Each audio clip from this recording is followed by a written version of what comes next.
वर्षा गायकवाड यांच्या नेतृत्वामध्ये हे आंदोलन होते। प्रदेश अध्यक्ष विजय वडेट्टीवार,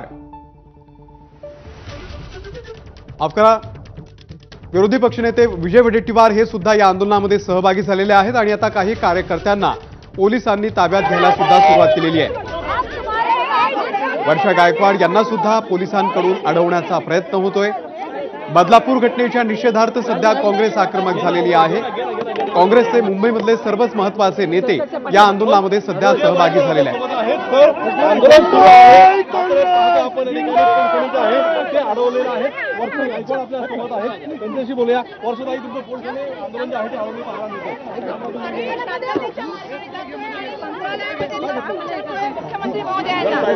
मुख्यमंत्री महोदय ठाण्यामध्ये एवढ्या मोठ्या घटना होतात,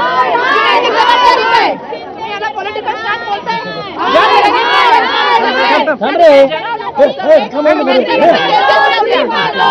कोर्टामध्ये घेऊन गेला, 2-2 दिवस मागच्या हप्त्यामध्ये बलात्कार झाला, हॉस्पिटलमध्ये बलात्कार झाला। काहीशी जबाबदारी घेणार की नाही? बहिणी सुरक्षित नसल्याच्या कोणत्या गोष्टी तुम्ही करताय? आम्ही शांतपणे जाऊ, आम्हाला बघा। विजय वडेट्टीवार आपल्या सोबत आहेत। पोलिसांनी तुमचा मोर्चा अडवलेला आहे, काय सांगाल?